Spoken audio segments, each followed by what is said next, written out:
The Global Child Protection Working Group, the international coordinating body for protecting girls and boys in humanitarian settings, has produced a video series on the minimum standards for child protection in humanitarian action. These minimum standards, also known as the CPMS, were developed through widespread interagency collaboration. They are one of the companions to the Sphere standards. This video examines Standard 13, unaccompanied and separated children. For other installments in the series, please go to the CPWG's website. Standard 13 states, family separation is prevented and responded to, and unaccompanied and separated children are cared for and protected according to their specific needs and their best interests. Note that it has two parts: identification, documentation, tracing and reunification, and alternative care. Sometimes there is confusion about terminology, so we always use the globally agreed definitions. Separated children are those separated from both parents or from their previous legal or customary primary caregiver, but not necessarily from other relatives. Unaccompanied children have been separated from both parents and other relatives and are not being cared for by an adult who, by law or custom, is responsible for doing so. In addition, the principle of best interest of the child should underpin all interventions. You will find all this in the CPMS, which are a practical interagency tool that can be drawn upon quickly. There's no need to reinvent the wheel. It's easily accessible, easily structured, and I think it's also important that we know and promote the use of training tools that exist in relation to the standards. When it comes to designing, implementing, monitoring, evaluating, we have all the tools at our fingertips. In addition to the CPMS, we have the Interagency Working Group's guiding principles and its accompanying field handbook, which provide very detailed guidance for programming. Separation can occur to any child in any emergency, whatever its cause or nature. However, family separation can be prevented by preparedness measures both at the agency level and with families and communities. You need to be prepared. You need to have staff who are trained. You need to have your standard operating procedures in place. Right? You need to already have agreements on contingency plan of what you would do, okay, if these children become separated. A couple of ways in which you can help family so that they don't lose their children during a situation of conflict is to ensure that the family educates their children what to do. How do you keep together? If there is a school, what should the school do? To remind them that if there is any fighting, how they keep their children together, how they work together, how they hold hands, etc. And to tell them about things that could cause separation from their children. Your preparedness measures should not only address the immediate causes of separation, but also secondary separation or those that are likely to occur at a later stage. Children can accidentally become separated during flight to safety or during an attack. They may have been entrusted by a parent to someone else. They may also have run away. The best way for you to know the real causes of separation is by asking children. So consult with them if it's possible. And then using their insights, tailor your response. For example, talk to the agency responsible for transport of refugees if children identify being left behind when buses leave. Despite prevention efforts, there will be some girls and boys who end up being separated or unaccompanied. These children and adolescents are amongst the most vulnerable, likely to face violence, abuse, and exploitation. So it is crucial that you and other humanitarian colleagues act fast. They can easily forget details of their family, so you have to document that as quickly as possible.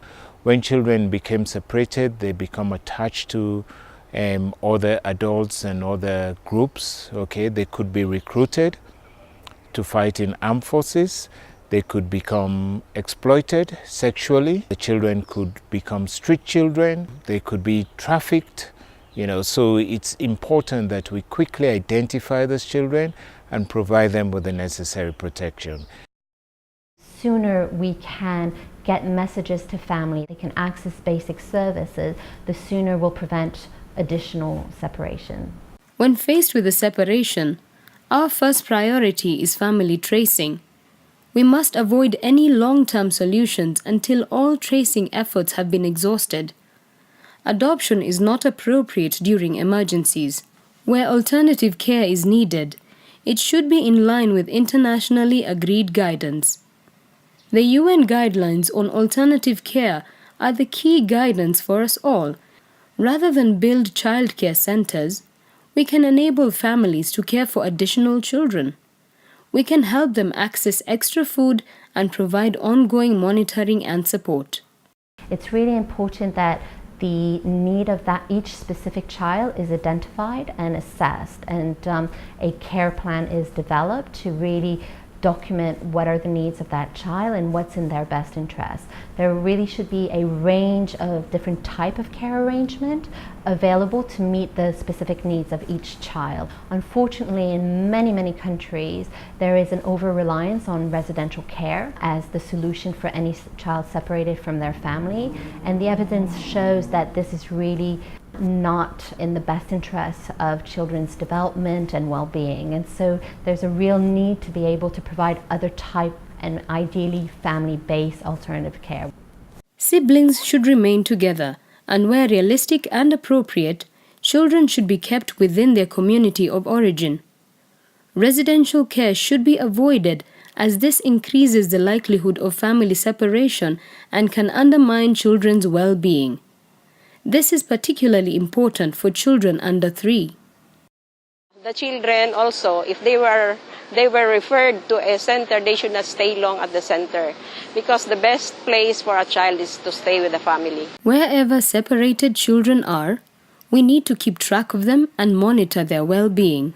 It's important to understand and enhance the existing and traditional coping mechanisms of communities in finding alternative care solutions for separated children. For example, the informal care provided by a neighbor or kinship care provided by extended family members. What matters is that these children and families continue to be accounted for, stay visible, and receive regular monitoring and support until a durable solution is found in the best interest of the child. Sometimes children separated from their parents end up in the care of relatives. We might say that in principle, this is a family-based care model in line with the international guidelines on alternative care. However, as part of the Syria response, for example, we saw some cases of girls staying with relatives that were pushed into early marriage, while boys were pushed into harmful work just to be able to contribute to the family income. In this case, this is an example of inappropriate alternative care because monitoring and support was not provided to the family and to children. In order to ensure quality of care, as well as the overall prevention of and response to family separation, coordination and cooperation amongst a broad range of actors are key. It's really important right from the start and often throughout to set up very quickly efficient coordination mechanisms, to know with whom to talk, with whom to coordinate, and to agree upon very quickly and efficiently who's doing what. We should draw upon our respective organizations' mandates, strengths, and agree upon clear roles. Who's in charge of, for example, child care, family tracing and reunification, in-country, cross-border, alternative care solutions. The list can go on. It's very important to have coordination in all these humanitarian actors, to harmonize all activities so that there will be no duplication of services and more monitoring purposes also. To ensure a comprehensive response, we need to be cooperating with colleagues in all humanitarian sectors as well as community groups. People working in water and sanitation, logistics, or livelihood programs can identify unaccompanied and separated children in their work. On top of that, to prevent separation at the first place means families will need financial support, access to shelter, health, and education services, maybe legal advice or counseling. In short, it's everybody's business to deal with separation, from local to national levels and across all sectors. The importance of community actors is also extremely key to identify problems, to identify vulnerable children and vulnerable families, to monitor children who have been reunited with their families and ensuring that they're doing well and there's no risk of secondary separation. Effective coordination during the emergency will have benefits for girls and boys in the long term. When you phase out, there will be sort of like a dividends for these children, so that you leave stronger structures behind. So you can also help the government to look at the laws, the framework, especially when it's coming to the recovery stage, when government would be doing sector reforms. Then you can start looking at the laws of that country. You can ensure that whatever budgets and resource envelope for recovery is being developed, that child protection is part of that envelope. For many of us, an emergency is an overwhelming experience where our usual ways of working are challenged. I have learned that separation of children can be prevented, and in cases where children are separated from their parents or from their primary caregivers, there is a need for the government and for the humanitarians to act fast in order the child can be protected from further harm. And quality service must be provided also to the child. And there is also a need for the different humanitarian actors to complement with the services for the welfare and for the benefits of all the children affected.